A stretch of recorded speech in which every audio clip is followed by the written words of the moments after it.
नमस्कार। साहित्य तक के बुक कैफे की एक दिन एक किताब में मैं जयप्रकाश पांडे आपका स्वागत करता हूँ। और आज मैं जाने माने पत्रकार कथाकार सुधांशु गुप्त के कहानी संकलन 13वां महीना के साथ उपस्थित हूँ। सुधांशु गुप्त पत्रकारिता में लगभग 3 दशक से अधिक की यात्रा पूरी कर चुके हैं। उनकी कहानियाँ तमाम पत्र पत्रिकाओं में छपती रही हैं, लेकिन उनको इस बात का सुकून भी हासिल है और इस बात पर उन्हें फख्र है कि वे पत्रकारों की उस पीढ़ी के सदस्य हैं जिनको कहानियाँ लिखना पसंद है। कहानियों में उनकी अपनी एक अलग गति है।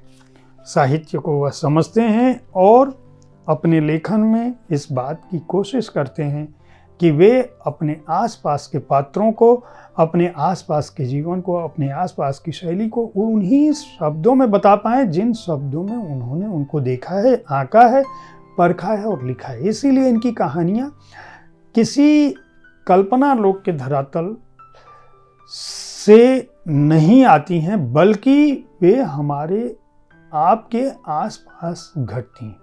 खास बात, उन्हें पढ़ते हुए हम कहीं भी यह नहीं पाते हैं कि यह कहानियाँ कहीं इतर परिदृश्य को सामने रखती हैं।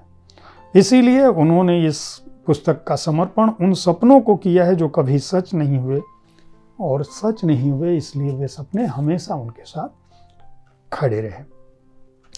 ये कहानियाँ जो 13वां महीना है, इस संकलन में बहुत सारे लोगों ने अपनी राय रखी है, अलग तरह से इस संकलन के बारे में समीक्षाएं दी है।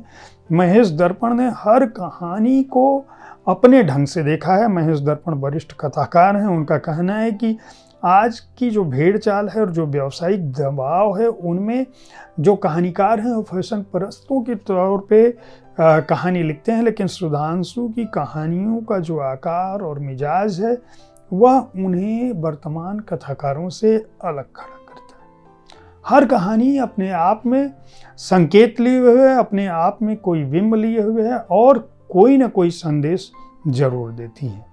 इस संकलन में कुल 20 कहानियाँ शामिल हैं सुधांशु की, जो यह बताती हैं कि छोटी कहानियों में भी बड़ी से बड़ी बात कही जा सकती है।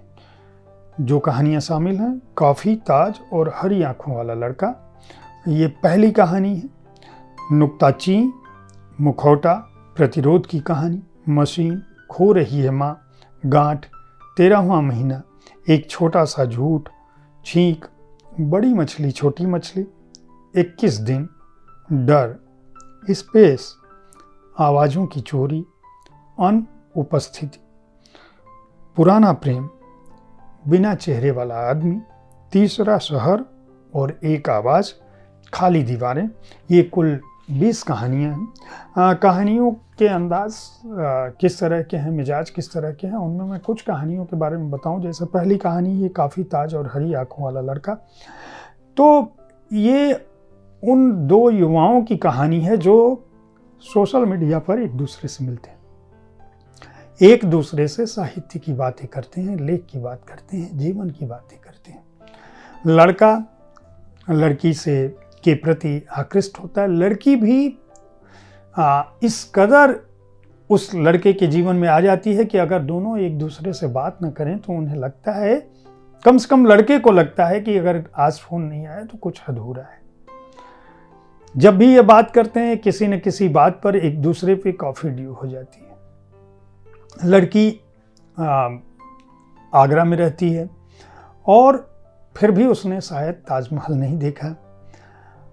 दिल्ली आती है, लड़का दिल्ली रहता है। दिल्ली के एक साहित्यिक आयोजन में दोनों एक दूसरे को देखते हैं, लेकिन लड़की उस भीड़ में होती है और बात नहीं कर पाती। एक चिट पर नंबर थमाती है कि फ़ोन पे बात करना। यानी जो सिलसिला फेसबुक पर या सोशल मीडिया पर एक दूसरे से बातचीत का शुरू हुआ था, वह फ़ोन नंबर के आदान प्रदान में एक दिन अचानक वो उस नंबर देने के 2-3 दिन 4 दिन बाद उस लड़की का फ़ोन आता है। लड़का खुश हो जाता है, फिर एक कॉफ़ी ड्यू हो जाती है और इसके कुछ समय बाद वह लड़की फ़ोन करके बताती है कि मेरी शादी तय हो गई है।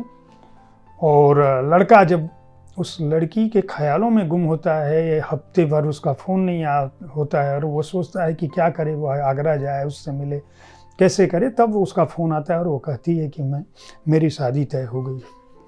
लड़के ने मोबाइल स्क्रीन पर उसका नाम वन की देवी करके सेव कर रखा होता है और जब बुलाना देता है तो बताती है कि मैं प्रेम कर रही थी। वो कहता है मतलब इसका दिल धड़कता है कि शायद वो इसका नाम लेगी, लेकिन लड़की कहती है कि नहीं, मैं जिससे प्रेम कर रही थी उसी से मेरी शादी तय हो गई है और वो हरी आँखों वाला लड़का है और मैं उसे देखते ही उस पर फिदा हो गई। इस लड़के के दिल में कुछ टूटता है, लेकिन ये अपने को संभालता है। फिर कॉफ़ी का उलाहना देता है कि तुम्हें कॉफ़ी पिलानी होगी और उसके बाद उससे कहता है कि तुम बहुत सारी शुभकामनाएं शादी की, लेकिन उसके साथ ताजमहल देखने ज़रूर जाना। काफ़ी ताज और हरी आँखों वाला लड़का इस कहानी का शीर्षक है। इसी तरह से जो इस संकलन के पर जिस कहानी पर इस संकलन का नाम रखा है 13वां महीना, वह कहानी भी बताती है कि साल में 12 महीने होते हैं, लेकिन कोई भी महीना सुखों का और प्रेम का नहीं था उसके लिए। सुख और प्रेम क्या है वह नहीं जानता, सुनता है लोगों से, आसपास देखता है, उन लोगों को देखता है जो लोग सुखी हैं और जो प्रेम में हैं और उसे लगता है कि ये कुछ अलग प्रजाति के लोग हैं। लेकिन फिर वो ये भी सोचने लगता है कि शायद सुखों का, प्रेम का कोई एक अलग महीना होता है और वह याद करने लगता है कि क्या उसके जीवन में कभी वह 13वां महीना आया था जो प्रेम का होता है। और फिर वह अपनी ऑफिस में तलाश करने लगता है और अपने अतीत में जाता है। अतीत का मतलब अपने बचपन की ओर जाता है, किशोरावस्था की ओर। उससे याद आता है कि एक ही मकान में कितने सारे लोग थे, सीढ़ी चढ़ के जाना होता था और एक ब्लॉक के अंदर जो 12 मकान थे और उसमें 6 ऊपर 6 नीचे। और वहाँ से उसे याद आता है कि किस तरह से जब उसे नौकरी मिल गई थी तो एक युवा महिला मित्र को उसने वैलेंटाइन डे विश किया था और उसके बाद वह सोचता है कि मेरे जीवन में वो 13वां महीना कब था। तो उसे याद आता है कि ऑफिस में काम करने वाली जिस लड़की से बसंत ऋतु के दौरान वह मिला था और वहाँ बातचीत करने के दौरान एक बार खाने का आदान प्रदान हुआ था और बारिश के दौरान जब वो जाता था शहर से अपने घर की तरफ, उसके पास कोई गाड़ी नहीं थी, वो लड़की भी जा रही होती है, घनघोर बारिश हो रही होती है। वह उस लड़की को देखता है जो स्टेंसिल डिपार्टमेंट में ये काम कर रहा होता है और लड़कियां उसके सामने बैठ रही होती हैं। उसी लड़की से पूछता है तुम कहाँ जाओगी। वो कहती है कि बहुत घनघोर है बारिश, रिक्शे का इंतज़ार कर रही है, रिक्शा नहीं मिलता है।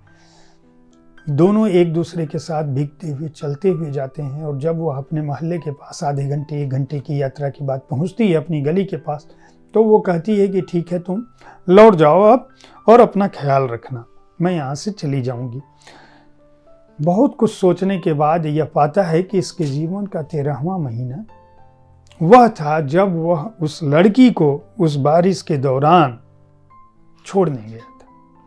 बहुत छोटी सी घटना है, किसी भी कामकाजी व्यक्ति के जीवन में घट सकती है, लेकिन संवेदना का जो तंतु है वह इतना महीन है कि वह उसको भी समझ। इसी तरह से एक अलग फलक पर बात करूं, बिना चेहरे वाला आदमी। यह बिना चेहरे वाला आदमी कोई भी हो सकता है। वह व्यक्ति जो महानगरों के जीवन में अपने कर्तव्य को करने के लिए जिसको अपने काम के अलावा कुछ भी नहीं सोचता, या पारिवारिक दायित्व है, कभी वह बेटा, कभी भाई, कभी बहन, कभी पिता, कभी पति, कोई भी हो सकता है, लड़का भी हो सकता है, लड़की भी हो सकता है। हर किसी के जीवन में इस तरह की घटनाएं आती हैं कि वह अपने को नहीं पहचान पाता, अपने चेहरे को नहीं पहचान पाता, वह आईने में यह नहीं समझ पाता कि सुकून से आखिरी बार उसने अपने को कब देखा था। शरीर उसका है, मन उसका है, तन उसका है, लेकिन वह अपनी पहचान को खो देता है। क्यों? क्योंकि कभी पत्नी की डिमांड है, कभी बच्चे की, कभी परिवार की, और उसका नाता जो परिवार से है वह केवल उन आवश्यकताओं के लिए है जो परिवार को उससे चाहिए या उससे जो परिवार को चाहिए। दोस्तों के बीच भी बात होती है तो यही बात होती है कि जीवन नैतिकताओं से नहीं चलता, जीवन तो आवश्यकताओं से या उसके लिए धन की ज़रूरत होती है। यानी विचार, चिंतन और श्रम के बीच फंसा हुआ व्यक्ति एक दिन बिना चेहरे का हो जाता है। ये कहानियाँ अपनी तरह की अनूठी कहानियाँ हैं। अगर आपको अच्छी कहानियाँ पढ़नी हो, खासकर महानगरीय जीवन में जो लोग रोज़मर्रा की ज़िंदगी में दो चार होते हुए अपने वजूद, अपनी पहचान को भुलाने लगते हैं या भूलने लगते हैं और उसे पकड़ कर रखने की कोशिश करते हैं। बहुत ही बारीक संवेदनाओं पर टिकी हुई ये कहानियाँ लिखी गई हैं जो बताती हैं कि आपके पास चाहे कुछ भी हो, लेकिन संवेदना ही आपको मनुष्य बनाए रख सकती है। वही आपके संबंधों को बचा सकता है, वही आपके जीवन को बचा सकता है। भावना प्रकाशन ने इस पुस्तक को 13वां महीना को प्रकाशित किया है। मूल्य 225 रुपये है। मैं पहले ही बता चुका हूँ कि इसमें 20 कहानियाँ हैं। अच्छी कहानियों को पढ़ने का मन हो तो इस संकलन को खरीद कर पढ़ सकते हैं। उम्मीद है साहित्य तक का यह एपिसोड आपको पसंद आया होगा। इस कार्यक्रम में आप किस तरह की पुस्तकों की चर्चा चाहते हैं, इसके बारे में अपनी राय से हमें ज़रूर अवगत कराएं। हमारी कोशिश होती है कि विविध विधाओं की पुस्तकों के साथ आपके पास हर दिन पहुँचूँ ताकि आपको अच्छी पुस्तकों के चयन में आसानी हो। देखते रहें साहित्य तक। धन्यवाद।